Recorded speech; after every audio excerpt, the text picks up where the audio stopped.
Hi, welcome everyone. I'm Tony Varela, Comic TV, and it's New Comic Wednesday, August 8th, 2018. Today I'm going to tell you about some comics that I got that I wasn't able to get last week, and the new comics that came out this week, and also some things that I picked up out of the back issue bin. And if you stay tuned to the end, we'll have Yogi's Pick of the Week. First off, this came out last week, as I mentioned. It's Bone Parish, written by Colin Bunn. Generated a lot of buzz, great storyline. It's people were grinding up bones and using it as drugs. So, never done that before. This is another issue. Actually, I ended up picking up 3 issues, but I went after it for this cover here. That's issue 3, and when I went to Emerald City, they happened to have the other 2 covers as well.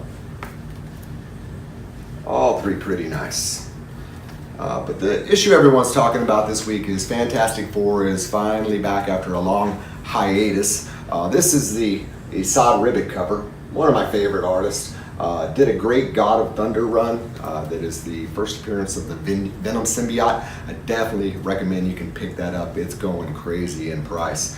Stanley Artgerm Lau has been doing varying covers for Wonder Woman, Supergirl, and many others. Been killing it every week, and this week he did 4 covers for the Fantastic Four, one for each member. I, however, was not able to get the Thing cover today, but I do have it in the mail, so I'll show you that at a later date. Another Stanley Artgerm Lau cover, Catwoman number 2. That's Catwoman's own series now.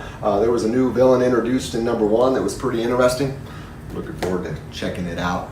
DC has been doing these almost virgin covers. If you'll notice here, there's a little barcode, small amount of minimal writing at the bottom. This is Red Hood and the Outlaws. Not a title I normally get, but because of the awesome cover, I'm going to check it out. It's turned me on to a couple of books that I don't normally read already, such as Spawn, and Spawn is actually one of my favorite titles now.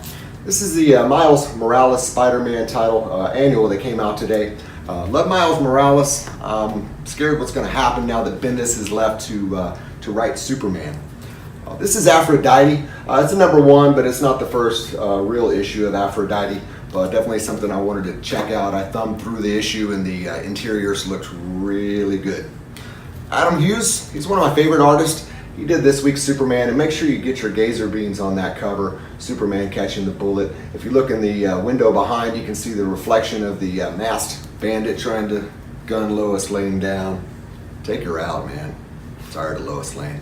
Also, another Adam Hughes cover I pulled out of the back issue bin today. Classic Vampirella with Dracula lurking behind her, as well as this super hot Catwoman cover, sort of bondagey. By the way, if you can find any comics, old comics with sexy girls and or bondage, they hold their value, they go up in value, and sometimes they get hot and crazy expensive. Detective Comics. I started reading this one because of the Brooks covers. And once again, another comic that I can't put down now. A new villain introduced called Karma. This is his first cover appearance. I'll get you one more gander at that. Domino.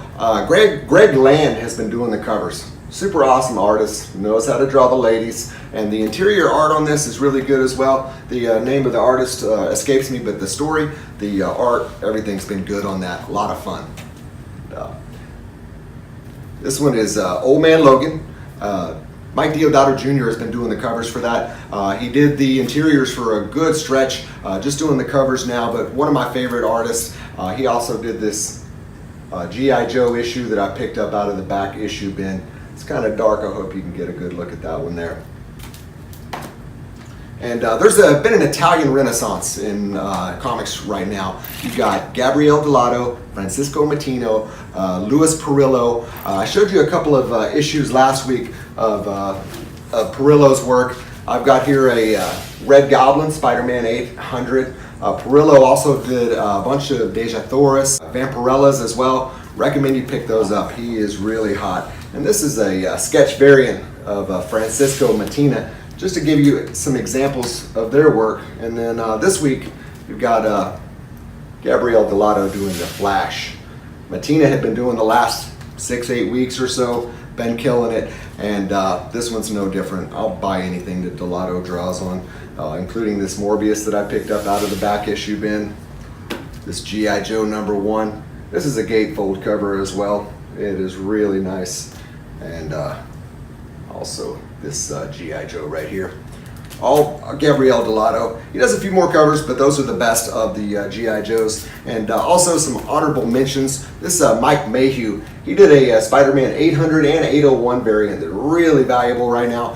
He also did a Vampirella Virgin cover recently that's amazing. And these Vampirella covers that he did, they're a little old, but he's got, I don't know, 20 or so of them that are all equally awesome.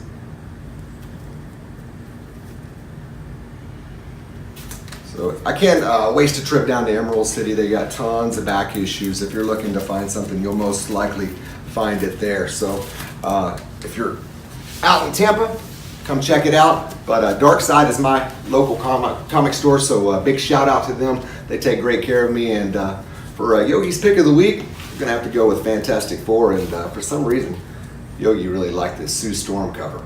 You could probably take your pick of any of those Art Germ covers. They're awesome. But that's it for this week. Remember to tune in next week. Also like and subscribe. And you've been watching Comic TV.